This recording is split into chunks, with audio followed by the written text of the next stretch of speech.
Hello student, मैं कीर्ति Awasthi, diet lecturer Ganeshpur Barabanki से।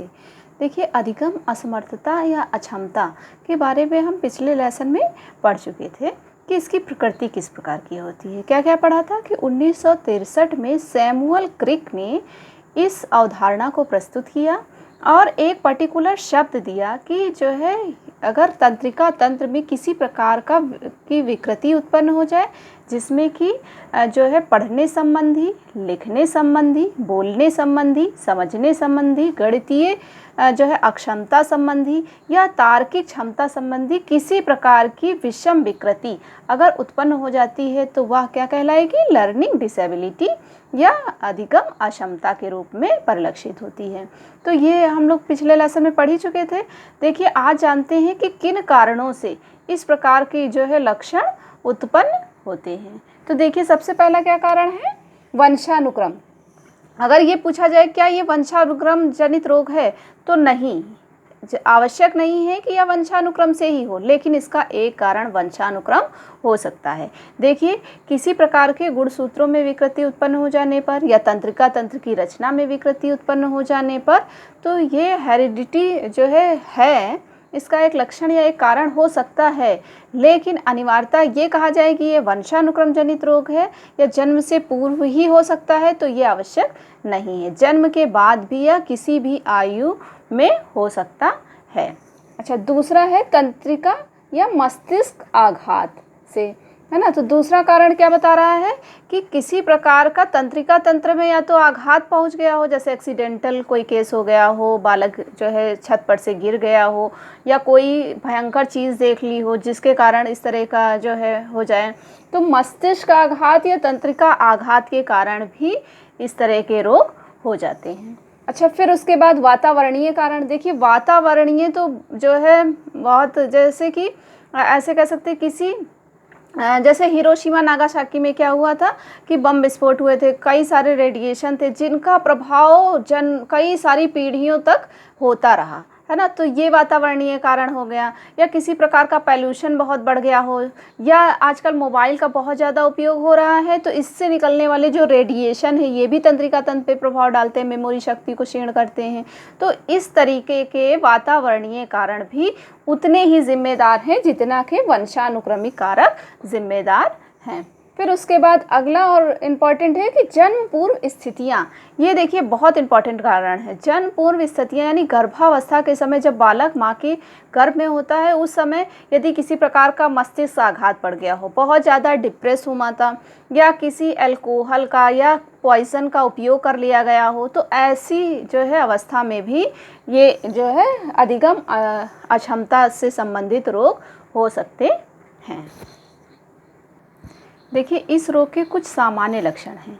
देखिए, हर रोग का अगर इसमें जैसे डिस्कैल्किया की बात की जाए, डिस्ग्राफिया की बात की जाए तो इनके तो अलग अलग लक्षण है ही, लेकिन अगर लर्निंग डिसेबिलिटी किसी बालक में किसी भी प्रकार की है तो उसमें कुछ कॉमन लक्षण हैं जो सभी प्रकार की डिसेबिलिटी में दिखाई देते हैं। तो इसको कोई रटना नहीं है, याद नहीं करना, समझने के लिए हम लोग 1 मिनट में समझ लेते हैं। एक बार इस पर भी नज़र डाल लेते हैं।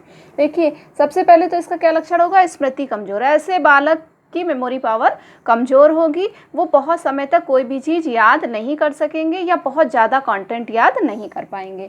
प्रत्यक्षीकरण यानी इन लोगों का परसेप्शन पावर भी बहुत वीक होगा। ध्यान में कमी यानी अटेंशन में भी कमी होगी, ये किसी एक चीज़ पर पर्टिकुलर ध्यान केंद्रित नहीं कर पाएंगे। अगर ये सोचिए कि बहुत ज़्यादा समय तक अगर इनको 3 पेज भी पढ़ने के लिए दे दिया जाए तो ये ध्यान से नहीं पढ़ पाएंगे। भावात्मक अस्थिरता, मतलब ऐसे लोग भावात्मक रूप से अस्थिर होंगे, ये लोग जो है बहुत ज़्यादा भावनाशील हो जाएंगे और भावनाओं में बह करके कहिए 2 दिन 4 दिन एक ही इमोशन को लिए बैठे रहें। उत्तेजनशीलता, ऐसे जो है बालक बहुत जल्दी हाइपर हो जाते हैं और इनको जो है छोटी छोटी बातें भी इनको हाइपर कर देती हैं। हाइपर में क्या होगा कि बहुत सारी एनर्जी ये किसी एक पर्टिकुलर चीज़ में लगा देंगे जो कि यूज़ की नहीं होगी। फिर उसके बाद उपलब्धि क्षमता या योग्यता अगर इनकी देखी जाए तो क्लास में इनकी योग्यता या उपलब्धता में कमी रहेगी, ये कभी भी सामान्य बालकों की तरह नहीं दिखाई देंगे। फिर उसके बाद है निर्णय क्षमता भी कमज़ोर होती है और समायोजन भी इनका वीक होता है। तो फिर उसके बाद देखते हैं हम लोग इसका वर्गीकरण कि अधिगम असमर्थता में कौन कौन से रोग आते हैं। देखिए डिसलेक्सिया क्या है, पठन विकार। तो अभी तक तो जो क्वेश्चन आ रहे थे तो वहाँ पर सिर्फ जो है कंटेंट का नाम दे दिया जाता था कि ये और किस चीज़ से संबंधित है, लेकिन आगे भी ऐसा ही पैटर्न रहेगा ये आवश्यक नहीं है। तो थोड़ा इसके बारे में समझते हैं कि डिसलेक्सिया है क्या, है ना। देखिए सी टेट में जैसे आप लोग देखते हैं कि अधिकतर क्या करता है कि लक्षणों से या सामान्य जो है प्रश्न के रूप में उसको परिभाषित करने के रूप में पूछता है कि यह किस चीज़ से संबंधित है। तो इसके लिए हमें पता होना चाहिए। तो सबसे पहले तो डिसलेक्सिया क्या है, या दो शब्दों से बना है। देखिए डिस प्लस लेक्सिया, है ना। लैटिन भाषा के दो शब्द डिस प्लस लेक्सिया से बना है। इसका मतलब होता है डिफ़िकल्टी विद स्पीच, यानी कि पढ़ने में विकृति होना या विकार जो है क्या कहलाएगा, डिसलेक्सिया। अच्छा, इसका सर्वप्रथम प्रयोग किसने किया, तो याद रखिएगा एक डॉक्टर थे रूडोल्फ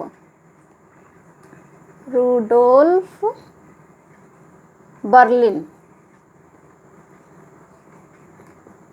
इन्होंने 1887 ईस्वी में सर्वप्रथम डिसलेक्सिया शब्द का प्रयोग किया और बताया कि अगर इस प्रकार के लक्षण हैं तो वह डिसलेक्सिया कहलाएगा। अच्छा, लक्षणों की अगर बात की जाए तो आप लोगों ने थोड़े समय पहले देखी होगी तारे ज़मीं पे, एक मूवी थी, तो उसमें जो बच्चे को विकार था वो क्या था, डिसलेक्सिया ही था।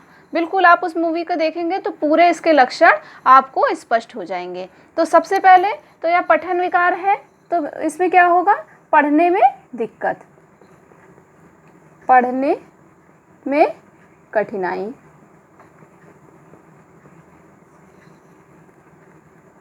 है ना। दूसरा समझने में कठिनाई,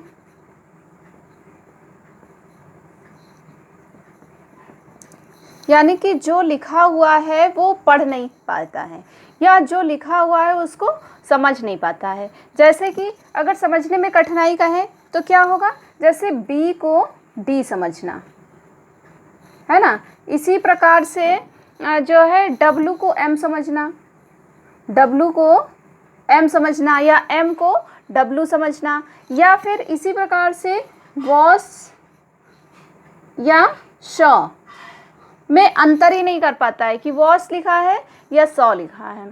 तो इस प्रकार का जो ये दिखाई देगा या समझ नहीं पा रहा है या इसको पढ़ नहीं पा रहा है तो वह क्या कहलाएगा, डिसलेक्सिया कहलाएगा। अच्छा, ये होता कैसे है, मस्तिष्क की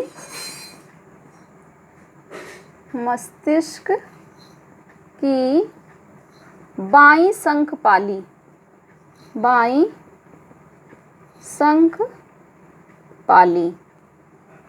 में अगर किसी प्रकार का विकार हो जाए, किसी प्रकार की विकृति हो जाए तो डिसलेक्सिया रोग उत्पन्न करता है।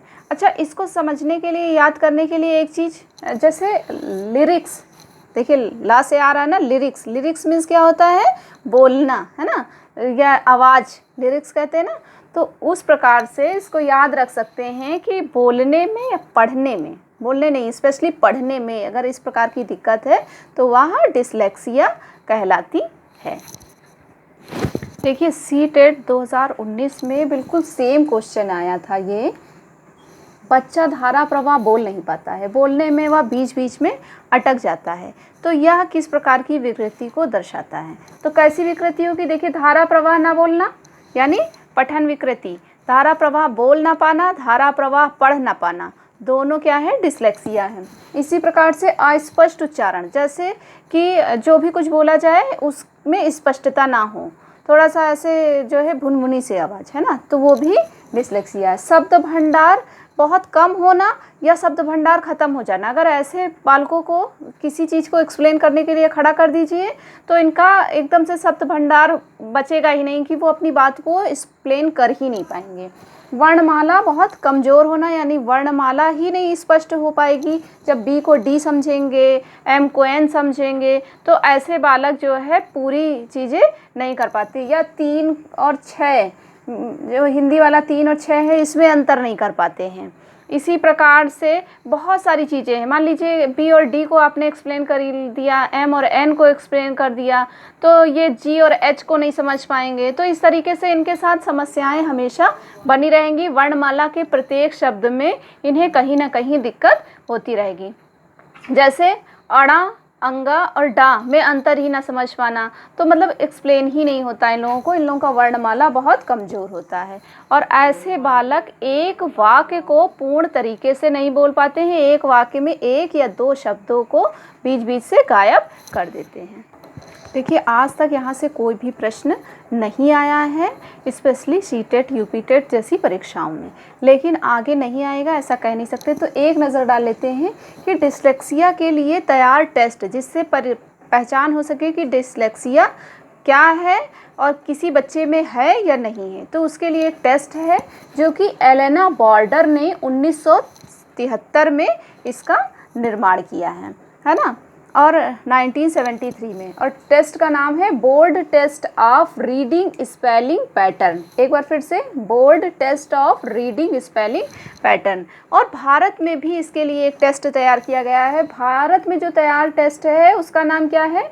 Dyslexia early speaking test. Dyslexia early speaking test. देखिए डिसलेक्सिया के अलावा इसके 2 प्रकार और हैं, एलेक्सिया और हाइपरलेक्सिया। एलेक्सिया क्या है? पढ़ने और सीखने की शक्ति को क्षय हो जाना, यानी कि पढ़ नहीं सकता है और समझने की भी शक्ति का बिल्कुल नाश हो जाता है और बिल्कुल भी बालक जो है पढ़ना सीख नहीं पाता है। जबकि हाइपरलेक्सिया क्या कहलाएगा? एक तो इसमें ये भी होगा, पढ़ने और सीखने की शक्ति नाश होगी, और दूसरा चीज़ क्या है कि पठन विकार भी है। लेकिन इसका जो स्पेशली लक्षण वो क्या है कि ब्लैक बोर्ड पे बालक को बहुत बड़े या बहुत छोटे अक्षर दिखाई देना। आपको याद होगा तारे ज़मीं पे क्या होता है कि उसको लगता है कि बोर्ड के जितने अक्षर हैं वो ऐसे ऐसे जो है डांस करते हुए बोर्ड से बाहर निकल जाते हैं और उसको अपने चारों तरफ दिखाई देने लगते हैं। तो वह लक्षण क्या है? हाइपरलेक्सिया है। तो आज के लिए इतना ही। Thank you.